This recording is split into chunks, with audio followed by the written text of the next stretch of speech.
तुलसी विवाह पौराणिक कथा। एक बार शिव ने अपने तेज को समुद्र में फेंक दिया था। उससे एक महातेजस्वी बालक ने जन्म लिया। यह बालक आगे चलकर जालंधर के नाम से पराक्रमी दैत्य राजा बना। इसकी राजधानी का नाम जालंधर नगरी था। दैत्यराज कालनेमी की कन्या वृंदा का विवाह जालंधर से हुआ। जालंधर महाराक्षस था। अपनी सत्ता के मद में चूर उसने माता लक्ष्मी को पाने की कामना से युद्ध किया, परंतु समुद्र से ही उत्पन्न होने के कारण माता लक्ष्मी ने उसे अपने भाई के स्वरूप में स्वीकार किया। वहां से पराजित होकर वह देवी पार्वती को पाने की लालसा से कैलाश पर्वत पर गया। भगवान देवादिदेव शिव का ही रूप धरकर माता पार्वती के समीप गया, परंतु माँ ने अपने योग बल से तुरंत पहचान लिया तथा वहाँ से अंतर्ध्यान हो गई। देवी पार्वती ने क्रुद्ध होकर सारा वृतांत भगवान विष्णु को सुनाया। जालंधर की पत्नी वृंदा अत्यंत पतिव्रता स्त्री थी। उसी के पतिव्रत धर्म की शक्ति से जालंधर न तो मारा जाता था और न ही पराजित होता था। इसीलिए जालंधर का नाश करने के लिए वृंदा के पतिव्रत धर्म को भंग करना बहुत आवश्यक था। इसी कारण भगवान विष्णु ऋषि का वेश धारण कर वन में जा पहुँचे, जहाँ वृंदा अकेली भ्रमण कर रही थी। भगवान के साथ दो मायावी राक्षस भी थे, जिन्हें देखकर वृंदा भयभीत हो गई। ऋषि ने वृंदा के सामने पल में दोनों को भस्म कर दिया। उनकी शक्ति देखकर वृंदा ने कैलाश पर्वत पर महादेव के साथ युद्ध कर रहे अपने पति जालंधर के बारे में पूछा। ऋषि ने अपने मायाजाल से दो वानर प्रकट किए। एक वानर के हाथ में जालंधर का सिर था तथा दूसरे के हाथ में धड़। अपने पति की यह दशा देखकर वृंदा मूर्छित होकर गिर पड़ी।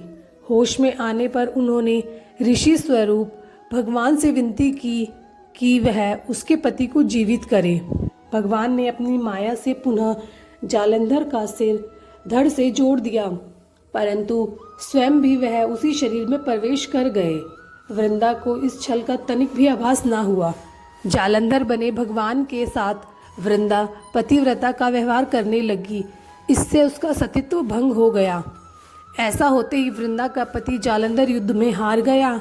इसी सारी लीला का जब वृंदा को पता चला तो उसने क्रुद्ध होकर भगवान विष्णु को हृदयहीन शिला होने का श्राप दे दिया। अपने भक्त के श्राप को भगवान विष्णु ने स्वीकार किया और शालिग्राम पत्थर बन गए। सृष्टि के पालनकर्ता के पत्थर बन जाने से ब्रह्मांड में असंतुलन की स्थिति हो गई। यह देखकर सभी देवी देवताओं ने वृंदा से प्रार्थना की कि वह भगवान विष्णु को श्राप मुक्त कर दे। वृंदा ने भगवान विष्णु को श्राप मुक्त कर स्वयं आत्मदाह कर लिया। जहाँ वृंदा भस्म हुई वहाँ तुलसी का पौधा उगा। भगवान विष्णु ने वृंदा से कहा, हे वृंदा, तुम अपने सतीत्व के कारण मुझे लक्ष्मी से भी अधिक प्रिय हो गई हो। अब तुम तुलसी के रूप में सदा मेरे साथ रहोगी। तब से हर साल कार्तिक महीने की देव उठावनी एकादशी का दिन तुलसी विवाह के रूप में मनाया जाता है। जो मनुष्य भी मेरे शालिग्राम रूप के साथ तुलसी का विवाह करेगा, उसे इस लोक और परलोक में विपुल यश प्राप्त होगा। उसी दैत्य जालंधर की यह भूमि जालंधर नाम से विख्यात है। सती वृंदा का मंदिर मोहल्ला कोट किशनचंद में स्थित है।